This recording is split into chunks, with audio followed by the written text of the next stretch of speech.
Welcome to the Market Wolf. I am the Market Wolf, where I give you the best bear case, the best bull case, and my opinion. Today I'm not going to go through all the same jazz I normally do. I'm going to give you a few thoughts that I want you to take into tomorrow's trading day, some important lessons learned from the previous trading day, and essentially what unfolded today. I want to start out with Shiz Waffle off of Weeble left me a comment, quote, "Nobody really knows what this one is going to do except the Fed. They could take out another multi-billion-dollar short to keep it down."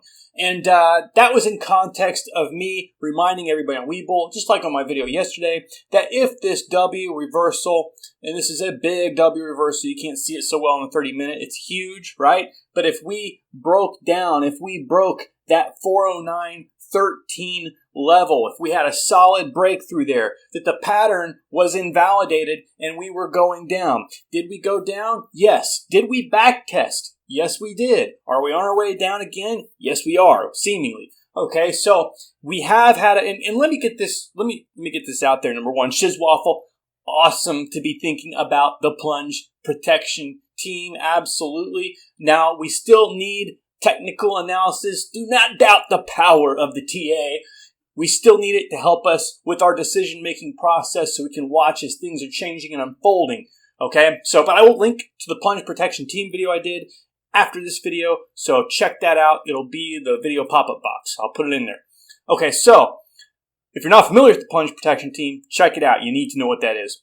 Great comment by Shiz. I want to address another comment I got. I won't say the person's name, or their screen name rather, but I don't know if they were being snarky or not, but they acted as if we didn't break down. Let me explain something to you. When you break through a W reversal, okay, when you break through right now, okay, when you break through there, that's that. The pattern is invalidated. So this bullish pattern off of the W itself is now invalidated, right? And we have to reassess the data to see, well, are we going to get footing? Are we going to go back up? Or are we going to crash down?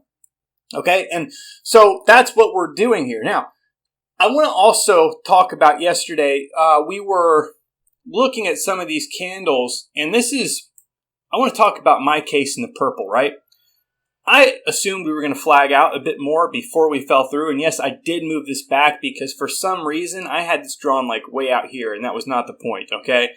It was out to roughly June 10th, although we will discuss June 10th or the 15th in a moment. I believe it was the 15th.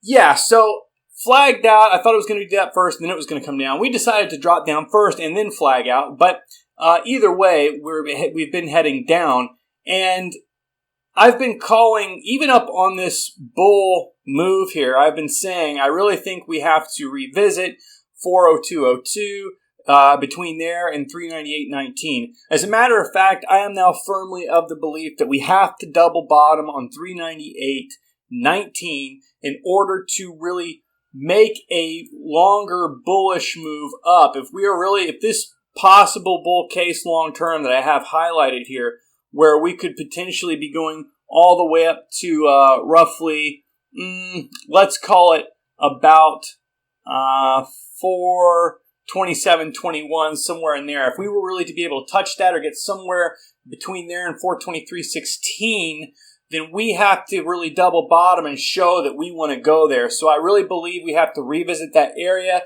do just a little bit of accumulation there, and then move up. Now, what do we need to be looking for on this move down? Well, I think on that move down, you're going to need to be looking for, you're going to have to be looking for solid volume to start coming in at some point. Real, true volume. That is something that can support these moves up. And I just want to show you, and this goes back to what I was talking about earlier. This is, the model of the channel, right?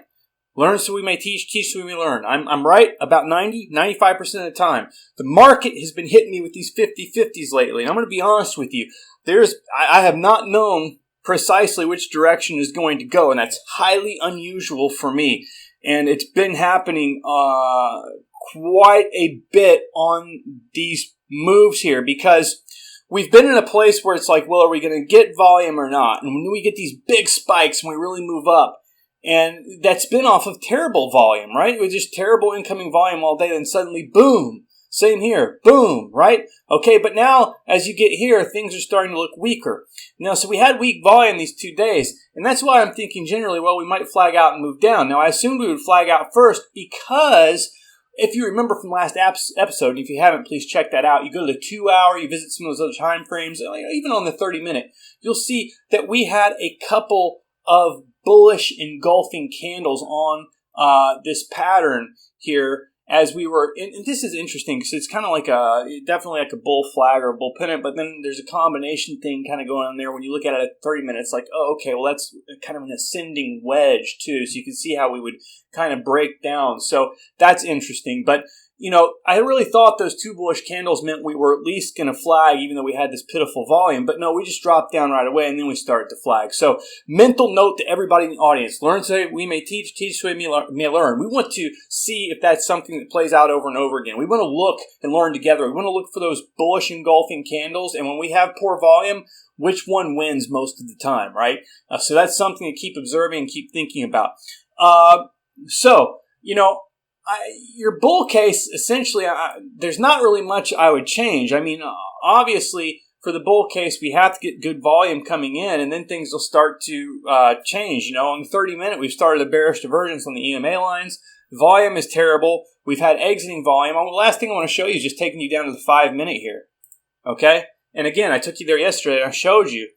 You can see either institutions, whales, or you can see massive stop losses being activated here on these previous days. Look at this huge on the 5-minute exiting volume. This is all at once, right? Same here today. Not as bigger than 2 days ago, but still rather large amount of exiting volume at the end, okay? There are people getting out of positions here.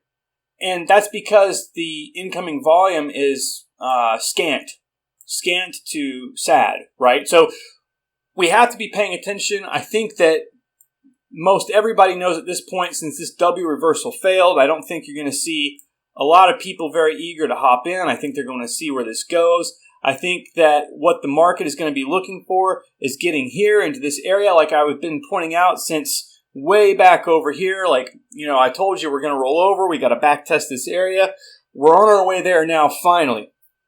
I believe. I think that's where we're going tomorrow. That's why I'm not really giving you much of a bull case tomorrow or my opinion. I really think that something similar to this bear case will continue to play out. It doesn't have to look exactly that way, but I certainly think the bear case is going to play out more tomorrow. So that's my thoughts. That's my opinion. I gave you a case today. You can keep looking at the bull case from yesterday, essentially. My opinion has shifted to the point to where, yes, part of my opinion played out, but now I think, yes, this bear case is going to play out entirely in front of us here, and we've got to double bottom at 398.19, or perhaps somewhere in this red zone, just below 402.02 or right there. But I truly think that the market is going to want to come down to this accumulation zone at 398.19 and test that area, see that it holds, see that we get a bounce, and then I think you start to see the buyers come back in. We'll see you next time on the Market Wolf.